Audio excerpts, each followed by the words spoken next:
In this little video, we are going to be fitting an aftermarket steering wheel and a quick release Boss onto the Evo 5.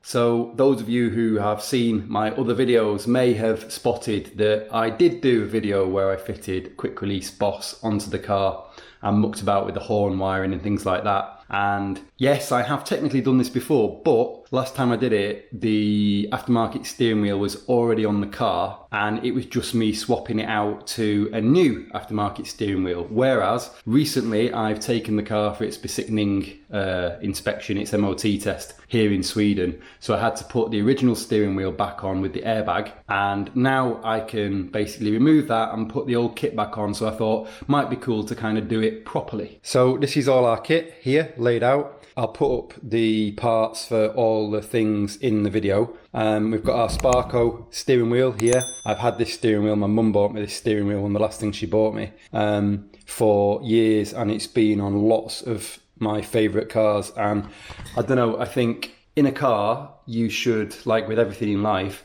if it's something that you spend a lot of time doing, it should be the best, most enjoyable interaction that you have with that thing. So whether that be a fantastic mattress on your bed, whether that be like your music player, your microphone, things like that, if you're a singer and stuff, but also for petrol heads, that should be awesome seats because you spend all the time you're bumming them, and the steering wheel is the thing that you touch the most in the car. So why not have the best steering wheel that you can get that kind of feels the best to you? So I always put this steering wheel in my cars because to me it's just the best steering wheel you can get, in my opinion. So anyway, ran over. That is my steering wheel there. We've got the Works Bell Boss kit here. This is aluminium. It is very, very short for the car. It's the shortest one on the market, and like I say, it doesn't weigh anything. It's fantastic. So we've got that's going to go onto the steering column, like the spine, the connector there for the steering rack, steering column. And then we've got our B and G quick release Boss kit here. So this is the part that the steering wheel goes onto, and then that clips on there to the Boss kit that mounts onto the Works Bell. This is the part that goes onto the Works Bell here. So we've got our little metal ring here that allows us to keep the horn. This is the earth for the horn. And then we've got the other part of the B&G kit that this bit sits like that on the Works Bell, and then that kind of clips into it. And then obviously you've got your wiring here for the horn and stuff. So first thing we need to do is take off the original steering wheel, and then yeah, we can start building this kit up and go from there.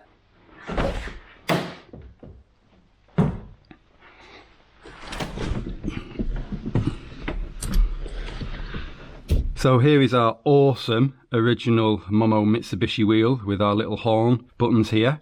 Dead easy to take this off. All you need is a T30 star socket, and then you need a pretty hefty 17mm socket to actually get the nut off the column itself in the middle. Now obviously I've already fitted a wheel on and off this car, so it's probably a little bit different than you might experience on your car, but the principle should be the same. So first things first, let's get off the airbag. My airbag isn't connected, my airbag's just for show for the MOT, but it's just a few wires that you need to pull when you get this off. But we need to get this off to get to the nut inside.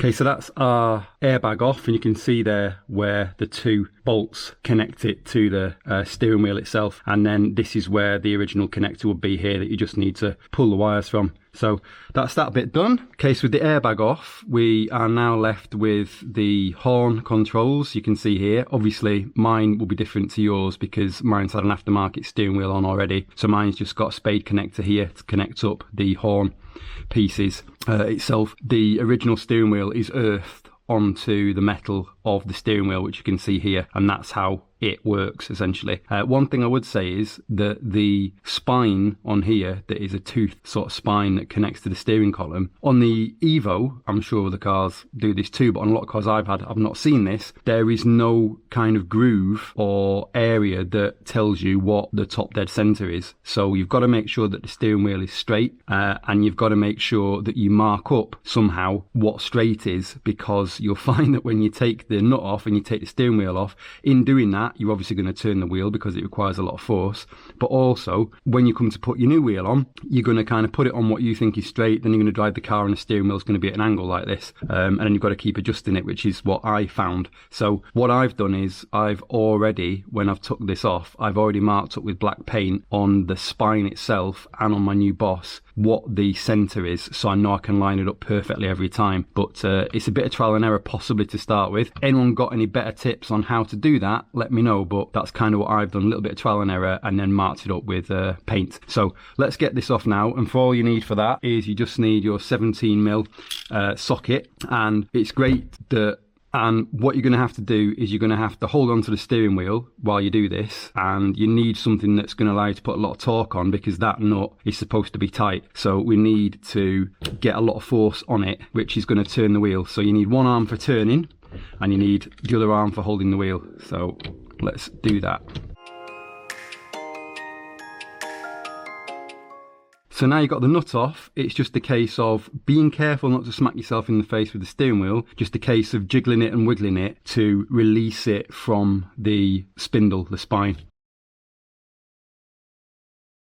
So there you go, that is the original steering wheel off, and then you can see the clock ring here. Now I've obviously modified this. Originally this had a big black plastic piece here, and you might have to snap that, destroy that, and sort of move that around a little bit when it comes to fitting your new Boss, because with the Works bell, certainly the original plastic trim that kind of sat like this at a right angle, that would not fit underneath the new kind of base for the Boss. So I've had to modify it. You might have to do that. Apologies, it's not in this video, but at least you can kind of see what you're playing with here. You can notice here, I don't know if it's visible, but there is a little arrow here on the outside of the clock ring, and then a little arrow on the inside of the clock ring, and you need to sort of make sure that those line up, because that's telling you what is straight and what is centered, because these little toothed areas here, there's 3 of them, they need to sit in the recesses on the back of the Boss. I'll show you that in a sec. And this is sprung, so when you put the Boss on, you need to sort of jiggle it around a little bit until it finds those 3 teeth, and then that is the thing that actually turns the clock ring with the wheel, not the wiring. The other thing I would say with the clock ring from past experience and past failure is you've got to make sure that you're not mucking around with this when you're changing your steering wheel, because this is just a ribbon cable in here, and as you turn the steering wheel, obviously you are unwinding and winding the ribbon round in the clock ring, and if that isn't centered, or if it's too far one way or the other in terms of the cable, what you can find is when you put on full lock one way or another, you will basically run out of ribbon and you'll snap the clock ring. You need a new clock ring, nightmare. So again, just bear that in mind. So let us get the new kit now, and then we can start fitting it up. Okay, so now the first thing we're going to do is fit up the Works bell like adapter Boss to the car.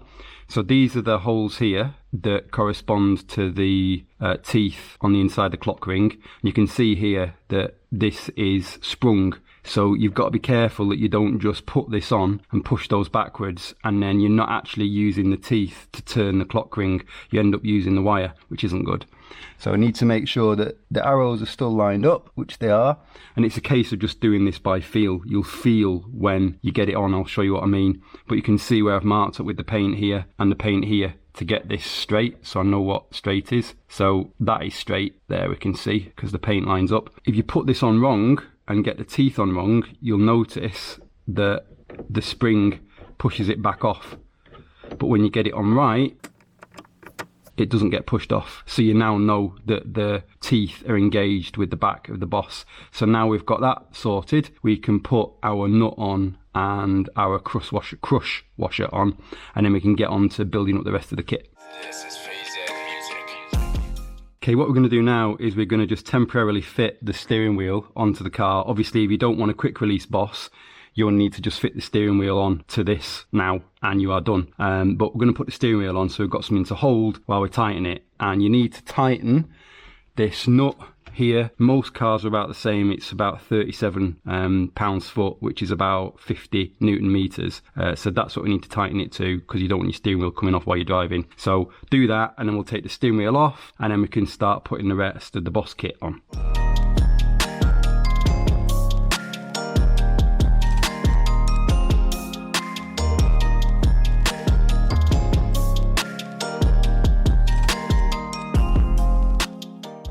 Okay, now we've done that, we just need to basically run the wiring round and through. Again, yours will be different to mine, because mine's obviously been modified and tweaked before, but we just need to make sure that that's tidy and it's not fouling on the outside of the ring here. When we fit our cover on top, it doesn't kind of get caught. But running that through there, and then basically that is your power for your horn, and then your earth for your horn is going to take from the steering here. So the next thing to do will be to fit this, and you can see there the little dot that shows you what the top is, so that needs to line up with that top there so you know it's straight. Get that on. It's number 4 Allen key to do that, and then yeah, we'll just get that on, and then we can get the other part of the Boss onto the steering wheel and we're done.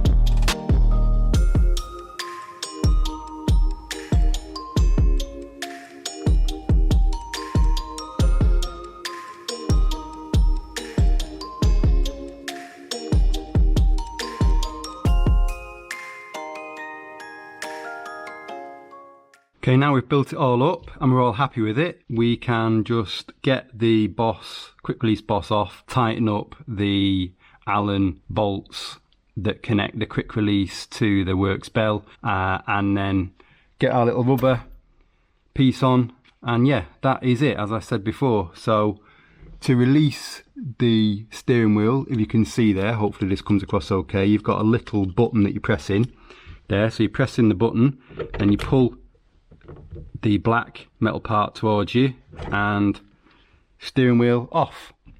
So I'm going to tighten these up to 9 Newton meters just to make sure that they're not going to come loose at all, and then yeah, that is it.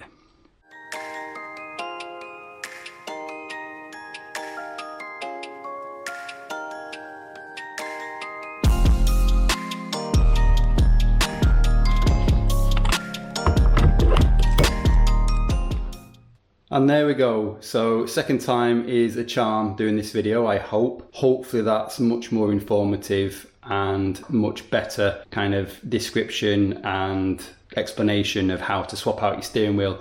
Apologies, like I say, that my car doesn't have the unmodified clock ring and unmodified airbag wiring. On my car, I didn't get any airbag lights and there's no resistors or anything that have been used there. So what I can only deduce is that with the ECU, or it's been coded out at some point in the past. So maybe you'll find that you're going to get an airbag light on the dash when you remove the airbag. I am not 100% certain, but you can obviously always use a resistor, which if you look at some of my previous videos, I show you how to use resistors to fool cars into thinking that things are still connected when they're not. So it's just a case of finding the resistance that you need for the airbag and then just wiring one into the airbag wiring and you should be fine. So anyway, thank you for watching.